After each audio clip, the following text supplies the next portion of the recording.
All leaders need an edge to be at the top of their performance. If we leaders fail, so do our teams and organizations. Sometimes we need to seek out help in getting that edge, and at times, that edge comes from those who are trained to the highest standards. Today, my guest Jannell MacAulay and I discuss her experiences as a U.S.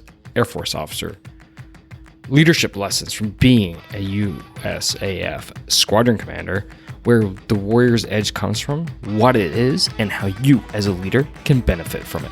Ladies and gentlemen, welcome to the Moving Forward Leadership Podcast, episode 104, Embracing the Warrior's Edge with Jannell MacAulay.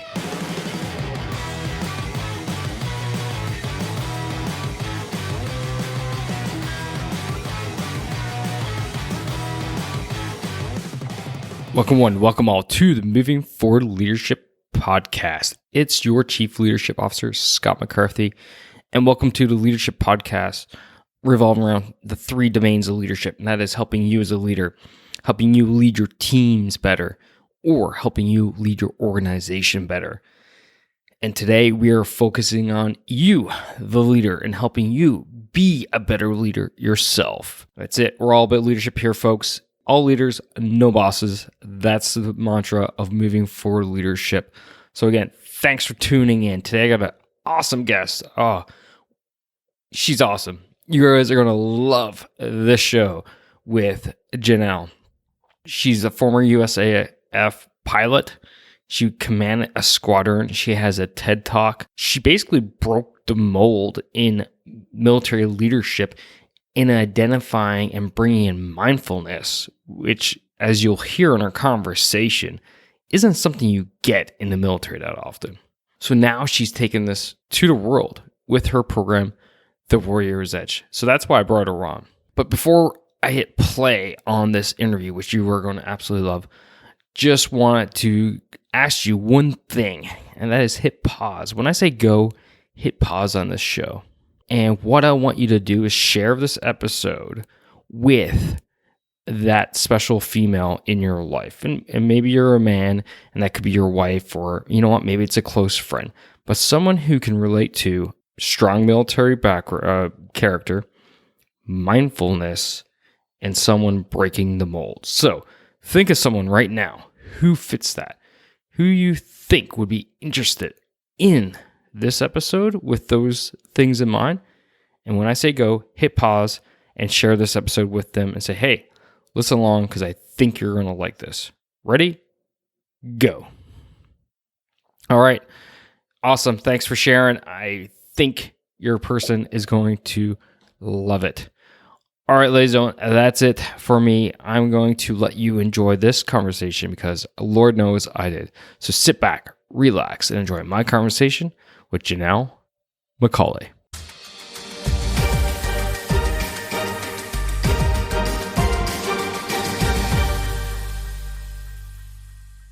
Jannell, welcome to the Moving Forward Leadership Podcast. Great to have you here today. Awesome. I'm really excited to be here. Thanks for having me. After the IT hurdles, delays that we've had, we were finally here. I'm stoked to have you. Yes, I'm really excited to be here too. I know how much your time is valuable, so I appreciate you taking the time to speak with me. Oh yeah. Well, yours too, right? So, with that note, let's dive in. Let's go deep. Let's go quick. Let's talk about, first off, why did you end up in USAF in the first place and becoming an officer, eventually becoming a squadron commander? Well, I grew up in Southern California, which has a lot of Marine bases in that area. And I came from a family of public servants. So both my grandfathers served in the Marine Corps starting in World War II. In fact, one of my grandfathers was what they call a Mustang. So he served through all of the enlisted ranks, got to the level of E9, and then he transitioned to the officer corps and then ended up retiring as lieutenant colonel. So he spent 30 plus years in the military. And then my uncle also was a Marine. He was a helicopter pilot. In fact, he flew Marine One for President Reagan. So during my childhood, the Marines were very present. My uncle flying the president, when he would come into Southern California, we'd go meet him. So I got to meet President Reagan and got to kind of tour the helicopter. My uncle also used to take me to all the air shows. And so that kind of like started my interest in those kinds of things. And around the same time, and I talk a little bit about this in my TED Talk, my dad, who was a police officer, used to tell everybody, this is, back in the early 80s, that I was going to grow up to be a submarine warfare commander or a combat pilot. And those jobs were off limits to women at the time. And, I didn't know that. I didn't realize that society had put barriers on what I could do or be as a female. And so between my uncle and my grandfather and this exposure to the Marine Corps and flying airplanes, and then my dad's emphasis on being able to do whatever I wanted to do and accomplish anything I wanted to dream, I kind of found a path to doing the unconventional. I always knew that I didn't want to just graduate from high school and do something that everybody else was going to do. I wanted to do something different. I wanted to go away and have an adventure. And so I got accepted to both the Air Force and the Naval Academy. Decided to go Air Force for multiple different reasons. One, to fly airplanes. And actually my family of Marines kind of persuaded me to go into the Air Force as well. My uncle had recently gotten back from Somalia, the conflict over there. And he had said, the Army is sleeping in tents. The Navy, they're sleeping on ships and hot bunking it with the Marine Corps, right? So they're sharing bunks and rotating out. And then the Air Force is in nice air-conditioned billets where like they take care of their people a lot better. Like the quality of life is better. So I remember my uncle, kind of saying, I think the Air Force might be the way to go. And so I ended up at the Air Force Academy and wanted to fly airplanes. So I went off to grad school first and then pilot training. And then I never really looked back. I've always been one that wants to try different things, do different things. And so the Air Force is a wonderful organization to do that. Under one company, basically, I was able to fly like 5 different aircraft, deploy around the world, fly missions around the world, get highly educated. I have, 2 master's degrees, or actually 3 master's degrees and a PhD, and get to lead people. And so, and I got to run international missions. I don't know if you read in my bio, but when Syria turned over their chemical weapons, I happened to be kind of at the right place at the right time and got sent to The Hague and pretty much negotiated with the Syrians and the Russians on behalf of the American government on the plan to how we would remove their chemical weapons. So I got to do a whole bunch of different unique things under one organization, which I thought was also just, an adventure in and of itself. So anyway, yeah, I was, Southern California beach girl. I twirled batons and was a cheerleader and did dance and gymnastics. And then here I was like traveling the world and flying airplanes and doing, a lot of different things.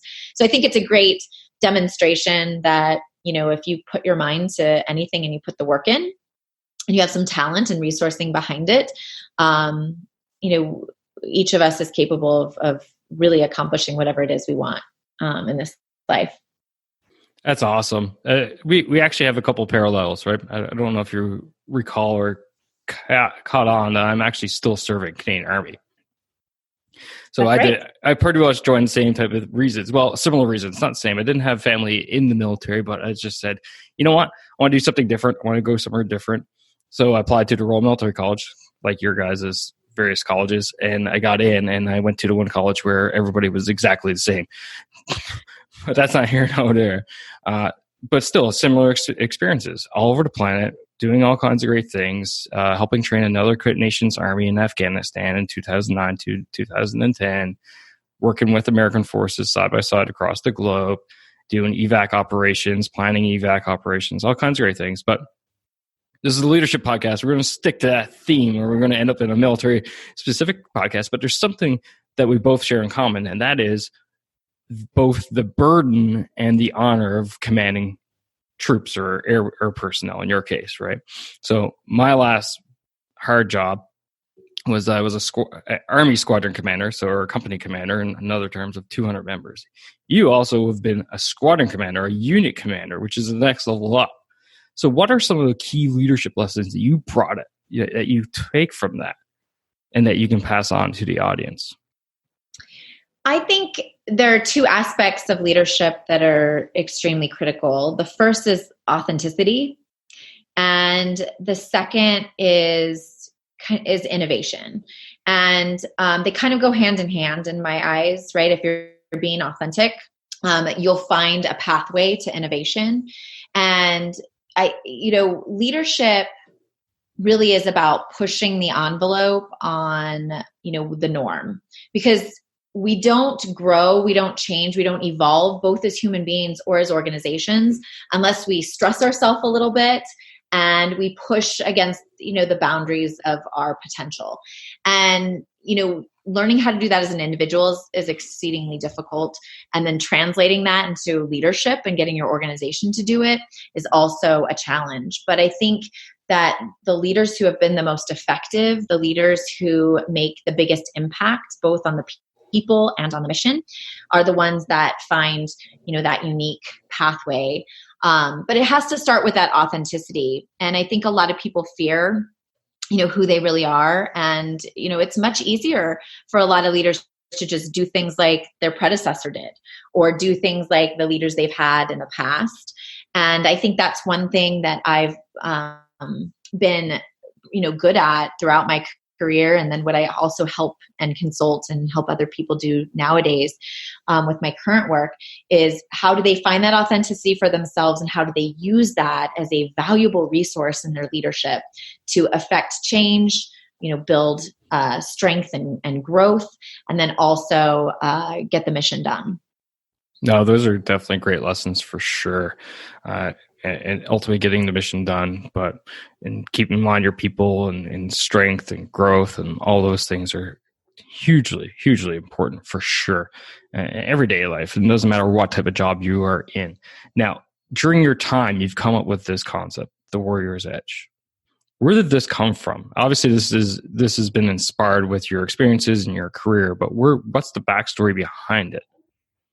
So my new program, Warrior's Edge, which is a partnership with Pete Carroll, who's the coach of the Seattle Seahawks, and Dr. Mike Gervais, who's a high-performance sports psychologist, they helped me kind of fine-tune the theory and the idea behind it. And what it is, it's a way, an elite mindset, high-performance mindset training to really help us train our minds for high-stress and rugged environments.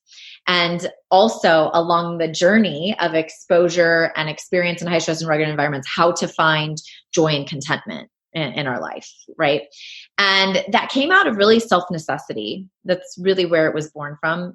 I operated in the military for about 13 years, very successful, doing everything I was supposed to do, accomplishing great things, and, being at the top of my class, hitting all the boxes to be on the path for promotion and to be a commander someday. However, I struggled. And in my day-to-day life, I was frankly miserable. I couldn't see the joy in anything that I did. Most of the time when I would have some big accomplishment, I was so worried about what was happening next. I didn't even enjoy the moment I was in to actually kind of take pride in what I had accomplished up until then. I was always waiting for the next thing to happen, or worrying about what was next in life or on the to-do list.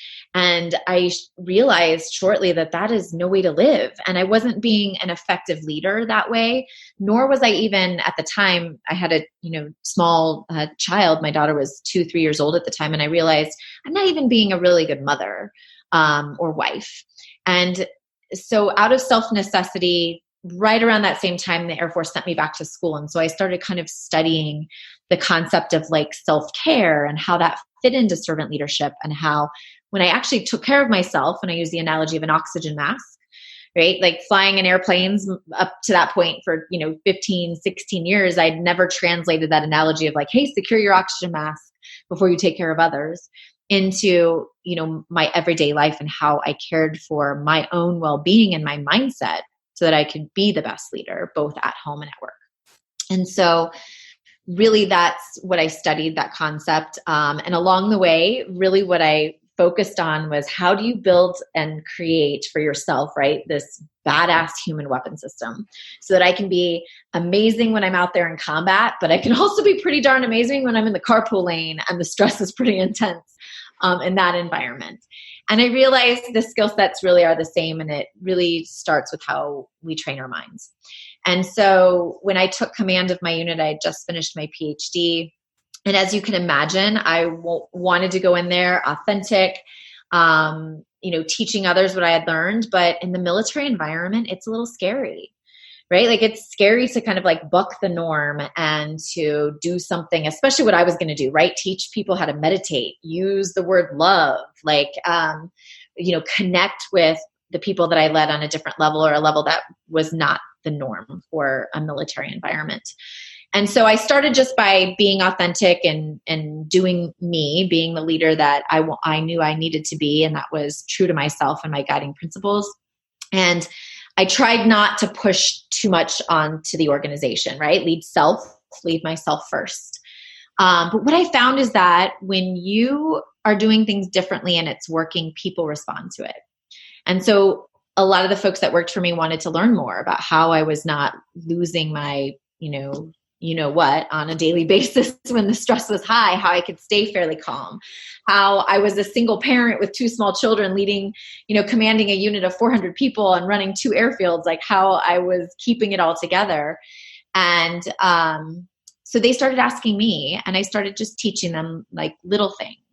But the real moment of change for me, taking it from self to teams and organizations, was when I lost an airman. And we had an individual who came back from a deployment and was in a really dark space, and he drank himself to death. And I just remember thinking, gosh, if I had taught him the things that I had just learned, right? How to train your mind, how to change your thoughts, especially when you're under intense pressure and stress. If I could help him see the catastrophes, right, that he was building up inside his head weren't real all the time, right? The majority of the catastrophes we're going to experience in our life are the ones we create in our minds. They are going to feel very real. But the way our minds are so powerful at time travel, mental time travel, they can actually, our thoughts can be detrimental to how we perform and behave and make decisions on a daily basis. And so after I lost that airman, I started to just get brave, because I realized the pain of the fear I felt with challenging the status quo and bringing this to the forefront in my leadership was not as bad as the pain of regret that I would feel had I lost someone else. So that's kind of where it came from. And that was like the motivation for taking it kind of to the next level in my organization. I am so happy I asked that question, because that's such an amazing story. Wow. And also the sad part of it, losing a member is never fun. There's nothing good about it, regardless of the circumstances. I was lucky I didn't lose any of my members. However, I have lost friends in theater. We did lose a unit member when I was over in theater. So this still, the same pain still exists, right? It's still there, but it's definitely tough when you're the commander, when you're the squadron commander. I can only imagine. But you kind of hit at something that you were talking about, and that is, bucking the norm. And I don't disagree with you. It's definitely difficult, especially in a military context, to try to go outside that box, because we've been taught since day one of basic training, like, here's the box. You go outside the box, you get smacked. All right, you're outside the box, get back in the box, whack, upside the head. But then when you hit like our senior levels, where I'm currently moving towards where you've been at, it's almost what we need now. We need to push that box. And like, does that box even exist anymore? Is it relevant anymore? Do we need to transform? And I think it's not even just as pertinent for military, but all organizations have cultures, and a lot of them don't want that pushing of the norm, even if the norm is continuous pushing, right? You're expected to continuous push. Well, then you can even swing it to the other side of you becoming a leader, showing up. Well, do we actually need to change every single day, guys? No. Let's tame that. Let's not change today. Can we not change? So that would actually be seen as outside of the norm. So it's tough. It's definitely a tough position to be in. It's a tough task for leaders to grab and run with, but it seemed like you really ran with it. What I'd like to get into now is, the nuts and bolts of your Warrior's Edge. What is it exactly? What does it consist of? What parts are there for it that are going to help people? Obviously, there's mindfulness, meditation, but what are why is that beneficial? Plus, what else is included? Sometimes you have goals, but you know what? You have a hard time reaching them, and you just can't figure out why.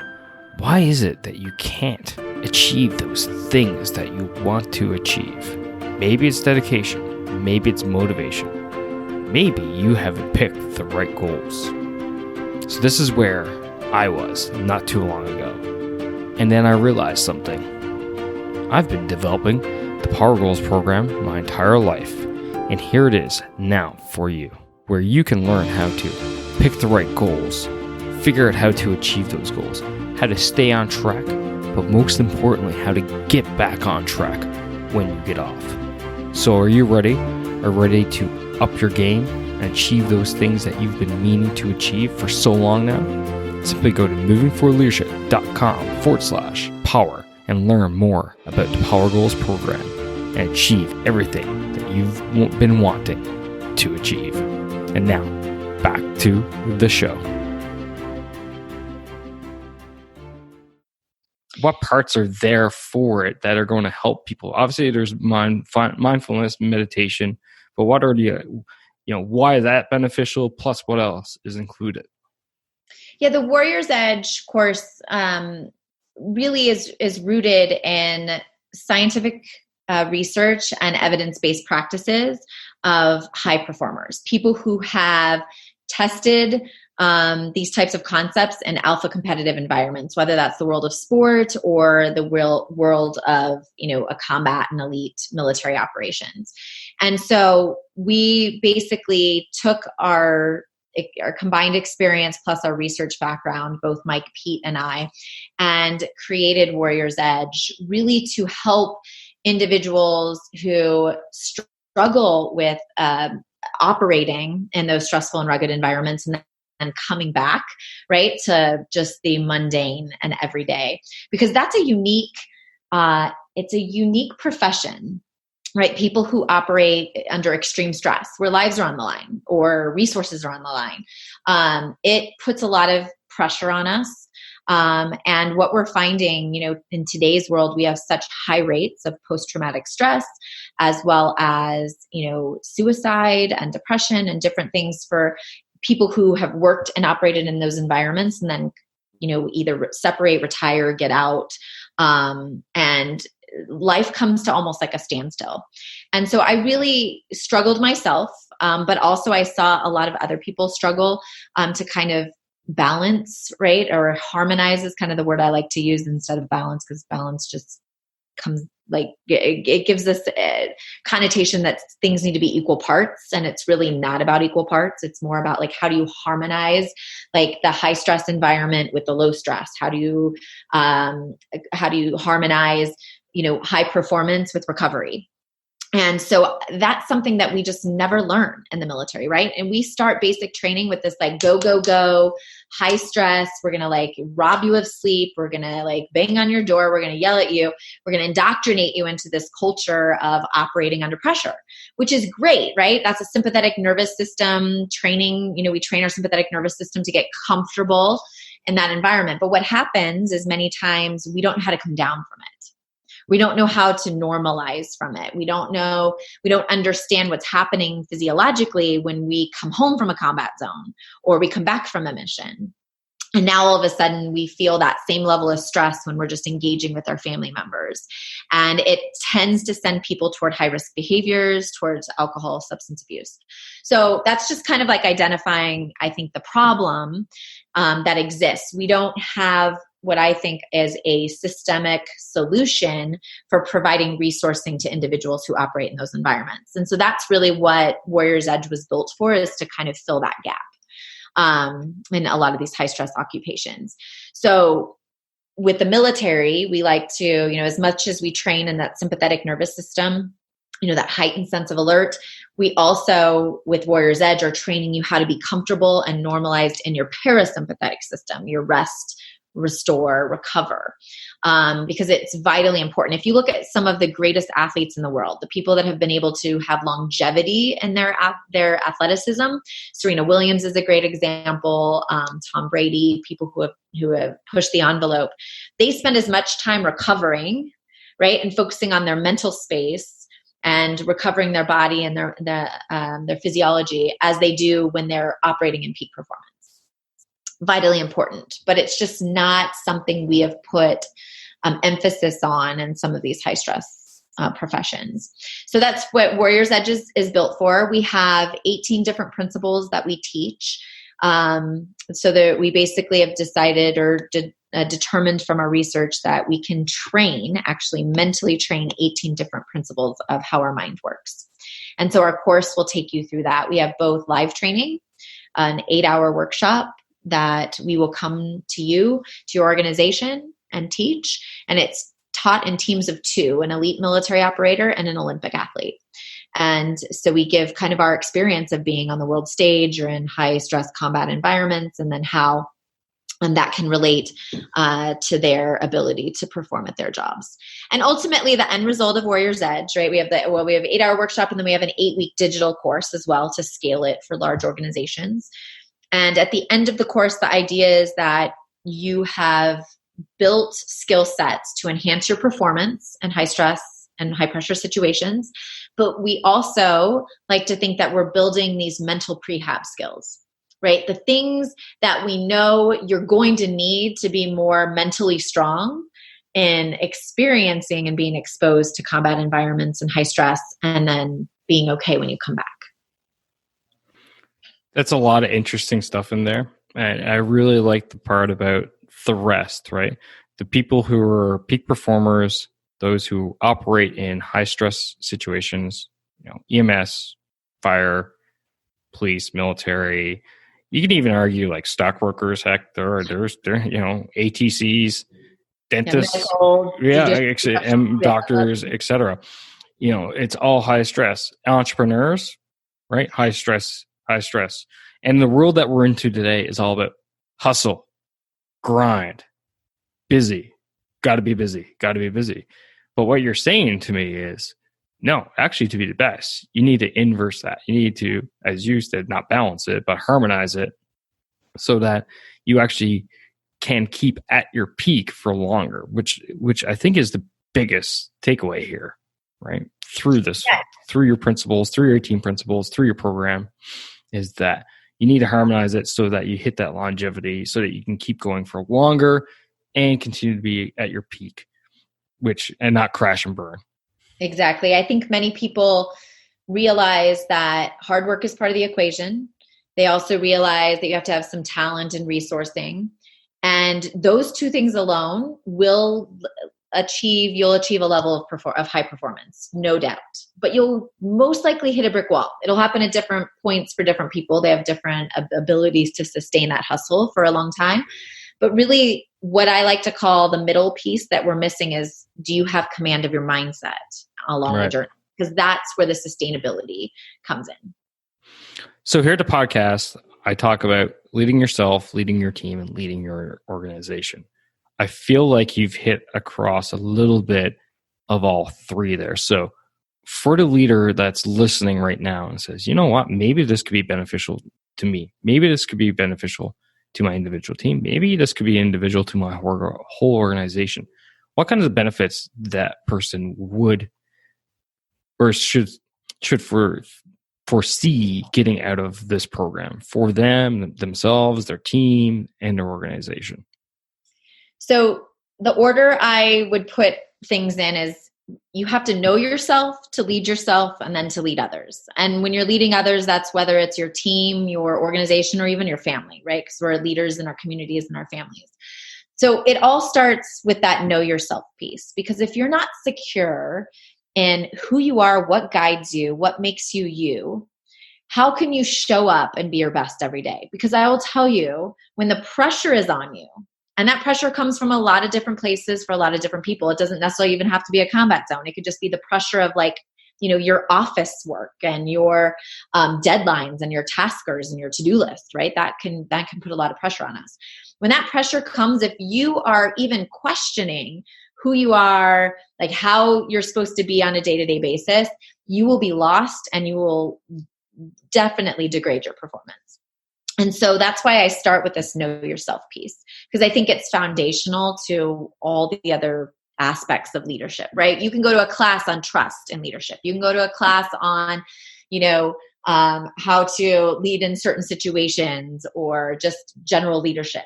All of that is great, but the foundational piece you have to do with the work in is the know yourself and then how you show up.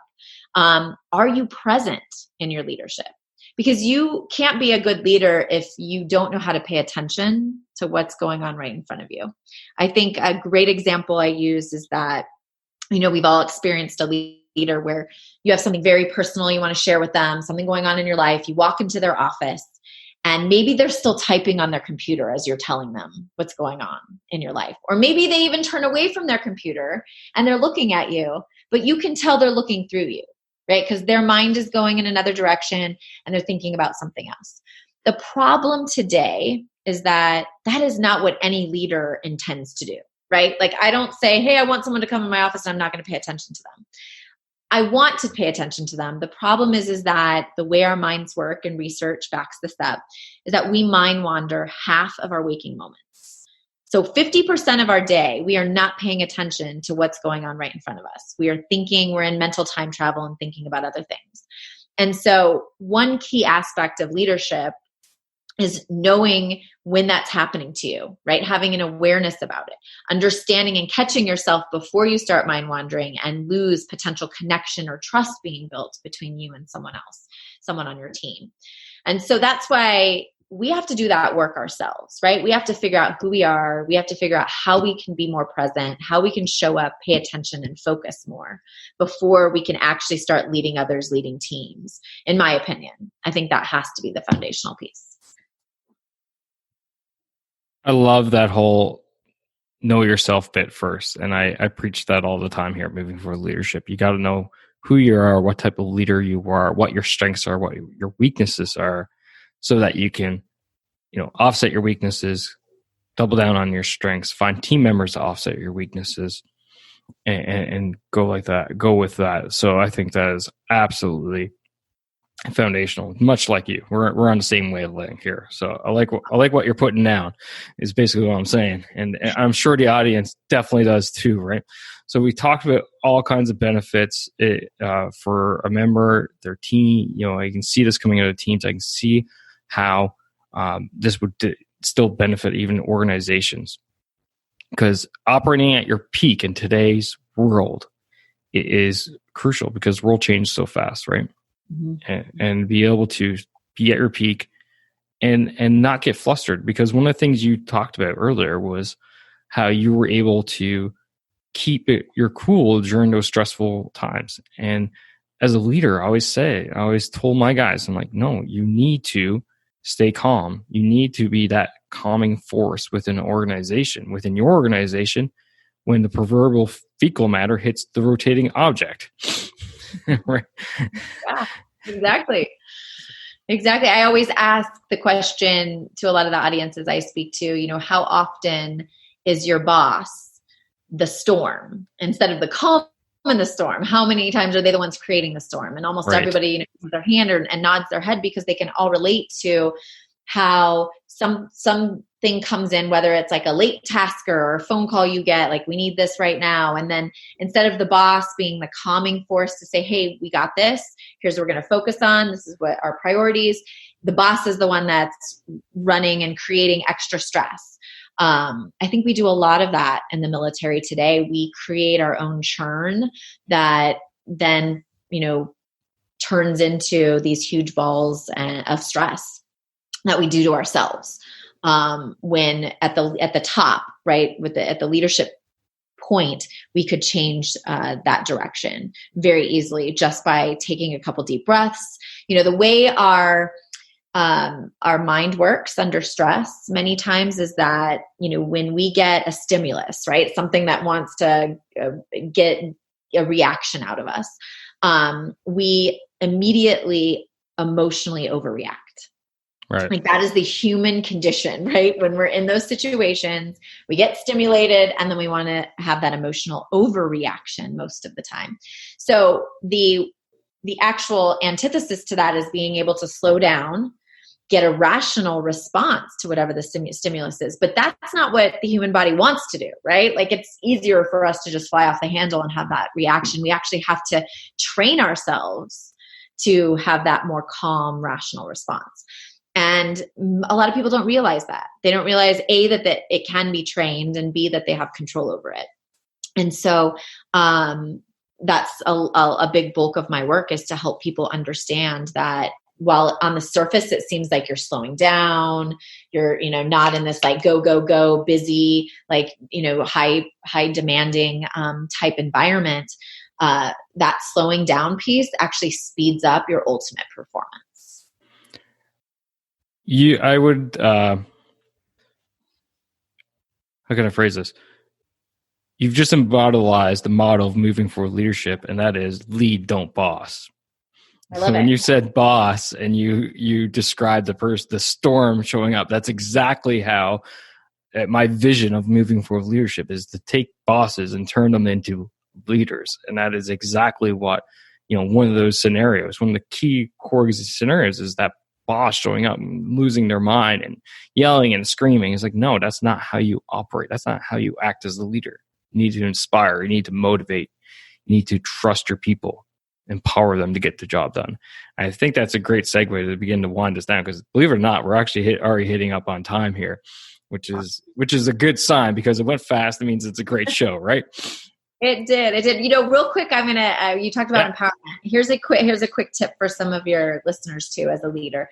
So I did this. I did lots of different things to create connection, right? Because I wanted to create presence, connection, trust, love, like all those things within my unit. And one thing is, I had a policy called No Email Friday, and I just got sick of 5 days a week.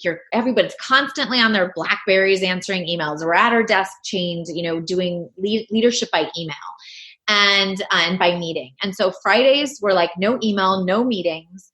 It was a day for all of the leaders and throughout my organization, me included, to just be out and about with our people, right? Like understanding who they are, learning more about them, showing them how much we care, like demonstrating that organizational love that I think is so vitally important. And one of the greatest things about No Email Friday is that it empowered people, because instead of sending me an email to ask me a question, they had to think through their problem, right? And so it was a way for me to empower them to make their own decisions. But the trick is on Monday morning, I couldn't act like the boss and get all mad at what they did, because if I did, then they're not going to be empowered anymore, right? They're going to be too scared to make their own decisions. Instead, I would Monday morning either give them kudos if they were doing great things, or it would be a learning experience, right? Like a opportunity for me to say, hey, what did we learn from those, different or mistakes that we made?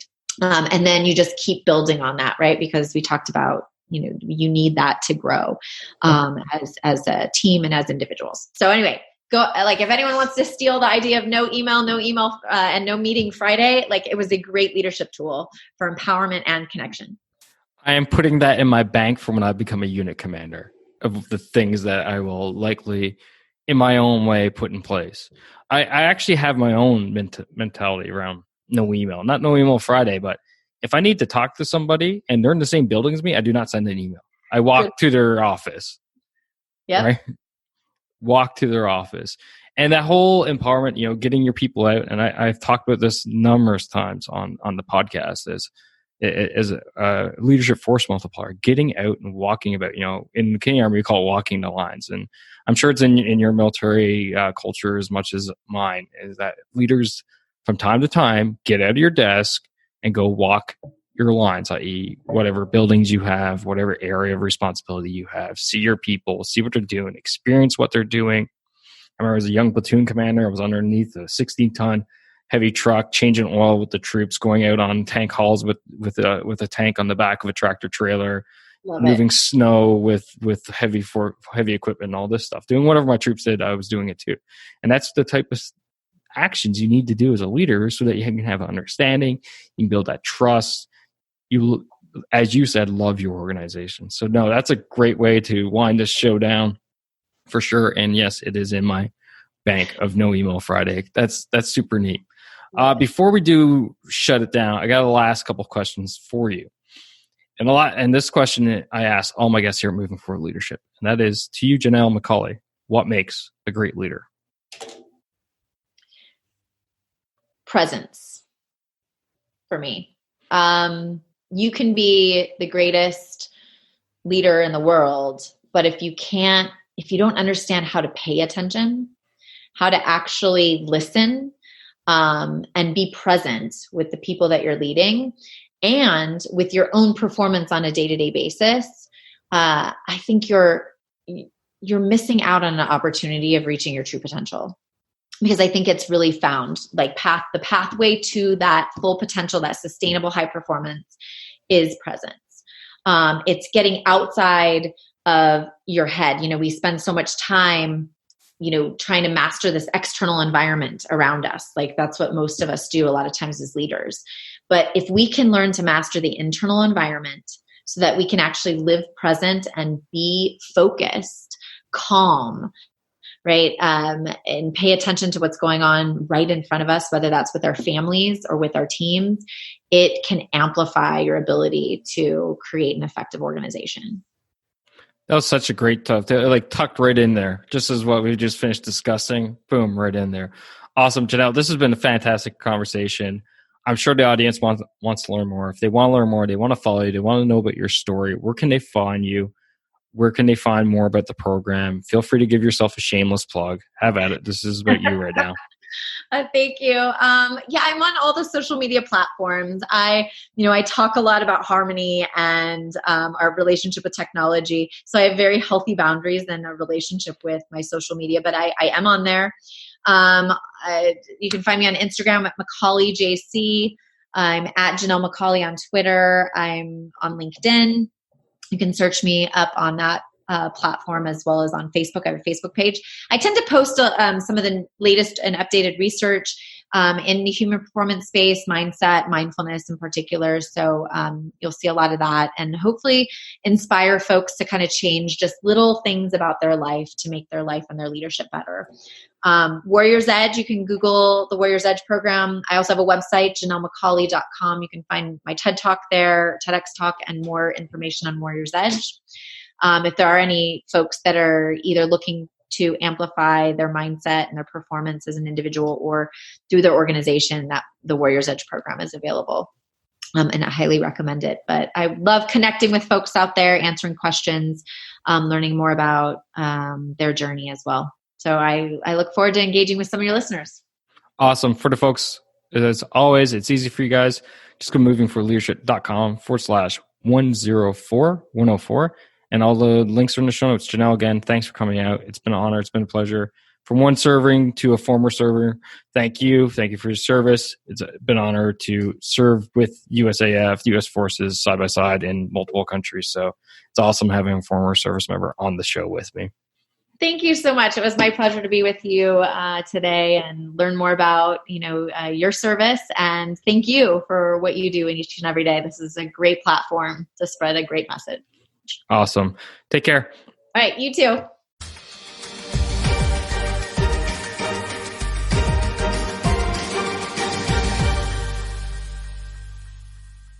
All right, that's all I got for you fine folks today. I hope you enjoyed the show. I hope you enjoyed the interview. And most importantly, I hope you got something out of it. And if you did, remember R², S², right?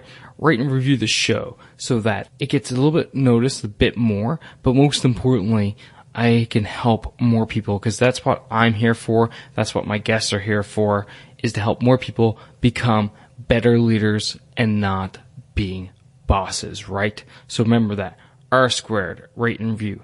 S, share the show. Share this show with someone who you think can relate to the podcast as a whole and today's topic. And then finally, subscribe. Subscribe so that you never miss another episode. And you can do that via your podcast playing app of choice through movingforwardleadership.com/subscribe.